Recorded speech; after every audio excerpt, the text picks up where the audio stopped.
सब क्लासिफिकेशन किए जाने को मान्यता प्रदान की गई है। अब राज्य सरकारें अनुसूचित जाति व जनजाति की सूची के भीतर आरक्षण के लिए उप वर्गीकरण अर्थात नई सूची बना सकेंगी, जिससे फिर अनेकों समस्याएं उत्पन्न होंगी। 5 न्यायाधीशों की संवैधानिक पीठ द्वारा ईवी चेन्नैया बनाम आंध्र प्रदेश राज्य में दिया गया था, तो उसको पलट दिया है। देश की सर्वोच्च अदालत यानी सुप्रीम कोर्ट के SC/ST आरक्षण में बदलाव के फैसले पर दलित नेताओं में उबाल देखा जा रहा है। यहां तक कि सरकार की सहयोगी पार्टियां भी इस मुद्दे पर एकमत नहीं है। दलित नेताओं का कहना है कि सरकार को इस मुद्दे पर ध्यान देना चाहिए और SC के फैसले को पलटना चाहिए। बता दें कि इसके विरोध को लेकर 21 अगस्त को दलितों ने भारत बंद का ऐलान कर दिया है, जिसे कई प्रमुख दलित संगठनों के साथ ही BSP जैसी बड़ी पार्टी का भी सहयोग मिल चुका है। दरअसल SC/ST आरक्षण को लेकर पिछले सप्ताह सुप्रीम कोर्ट ने आरक्षण में उप कोटा को तय करने की मंजूरी दे दी थी, जिसके बाद से राज्यों के पास ये शक्तियां बन जाती हैं कि वो अपने राज्य में उप कोटा बना सकते हैं और निचले तबके के SC/ST के लोगों को इसका फायदा दे सके। जहां कोर्ट ने कहा कि अगर राज्य सरकारों को लगता है कि SC और ST वर्ग में कोई जाति ज्यादा पिछड़ी है तो उसके लिए उप कोटा तय किया जा सकता है। यानी राज्य सरकारें चाहें तो दलित में जो क्रीमी लेयर बनता है, जो लोग अब ऊपर उठ चुके हैं, जिन्हें नौकरियां मिल चुकी हैं, उनको बायकॉट कर दिया जा सकता है। दलित संगठनों के द्वारा सुप्रीम कोर्ट का जबरदस्त विरोध किया जा रहा है। इसी कारण तो कई दलित संगठनों ने 21 अगस्त को भारत बंद का आह्वान तक कर दिया है। यही अब अगर बात करें इस मामले में बसपा सुप्रीमो मायावती की, तो उन्होंने भी सुप्रीम कोर्ट के फैसले को विरोध जताया इस फैसले पर और कहा कि आरक्षण खत्म करने की ये साजिश है। इससे सरकारें अपनी मर्जी से किसी भी जाति को कोटा दे सकेंगी और उनके राजनीतिक हित पूरे हो जाएंगे। ऐसा फैसला ठीक नहीं है।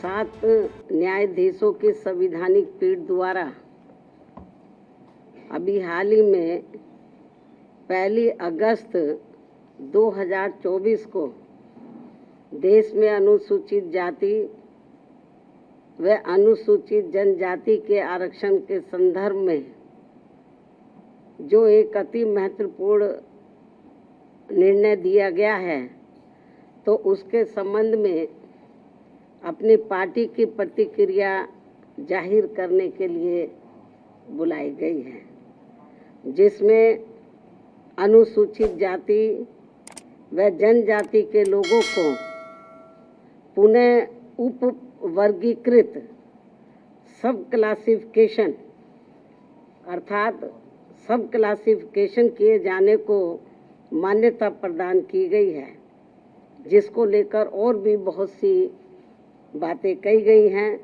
उनसे हमारी पार्टी कतई भी सहमत नहीं है। अनुसूचित जाति अधिनियम 2000 को भी रद्द कर दिया था। अपने 2004 के निर्णय में माननीय सुप्रीम कोर्ट ने ये भी माना था कि ये वर्गीकरण इन जातियों के भीतर अलग अलग व्यवहार करके समानता के अधिकार का उल्लंघन करेगा। मायावती से लेकर चंद्रशेखर आजाद तक इसे साजिश करार दे चुके हैं।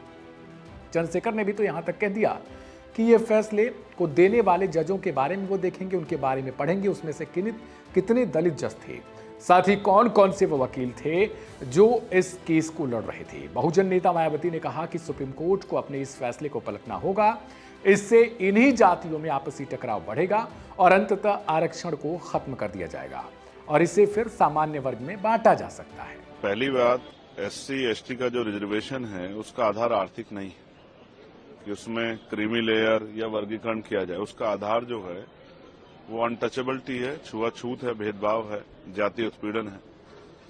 तो सर्वोच्च न्यायालय को हमारी फिक्र ये बहुत अच्छी बात है, लेकिन सर्वोच्च न्यायालय को सबसे पहले उन्हीं के ऑर्डर के अकॉर्डिंग जातिगत जनगणना करानी पड़ेगी, फिर उसके आंकड़े जुटाने पड़ेंगे, उसके आर्थिक आंकड़े भी जो है जारी करने पड़ेंगे, तभी वो सब चीजें कर सकती है।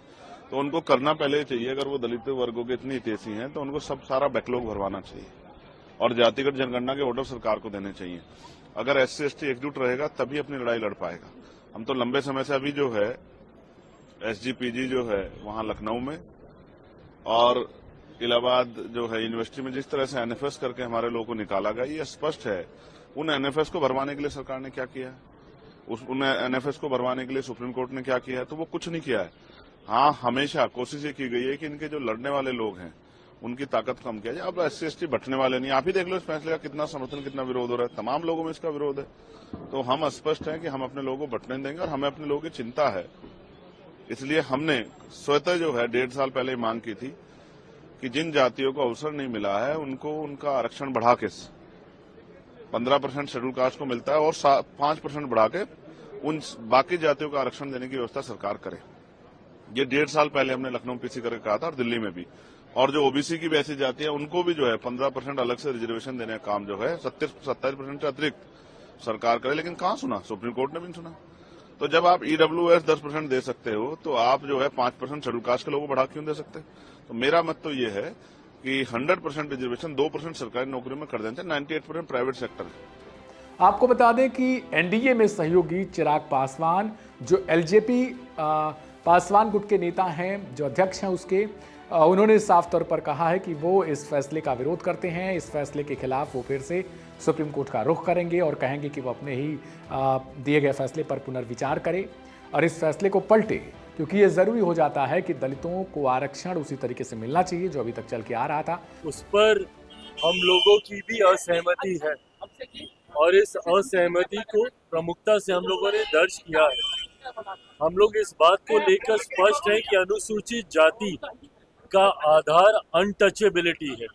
इसका कोई शैक्षणिक आधार नहीं है, इसका कोई आर्थिक आधार नहीं है। ये जो भेदभाव जिसकी वजह से ऐसी कास्ट को संविधान में शेड्यूल किया गया और जो शेड्यूल कास्ट कहलाई, इनका आधार हमेशा से छुआछूत रहा है, अनटचेबिलिटी रहा है। ऐसे में इसमें क्रीमी लेयर का प्रावधान हो ही नहीं सकता।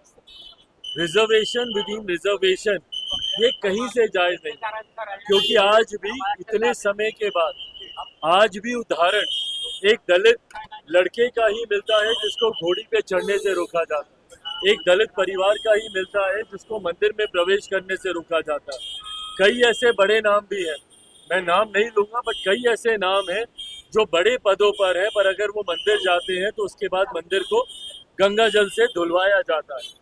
तो आज भी भेदभाव छुआछूत के आधार पर हो रहा है। तो ऐसे में रिजर्वेशन विद इन रिजर्वेशन हम लोग भी कतई इससे सहमत नहीं है और लोक जनशक्ति पार्टी रामविलास सुप्रीम कोर्ट में पुनर्विचार याचिका दाखिल हम लोग करने जा रहे हैं ताकि सुप्रीम कोर्ट पुनः अपने फैसले पर बताए। चंद्रशेखर ने यहां तक कहा कि कुछ ऐसी सरकारी नौकरियां होनी चाहिए जिनमें 100% तक या 98% तक दलितों को ही सिर्फ नौकरियां दी जानी चाहिए। इसके अलावा प्राइवेट नौकरियों में भी उन्होंने आरक्षण की वकालत की है।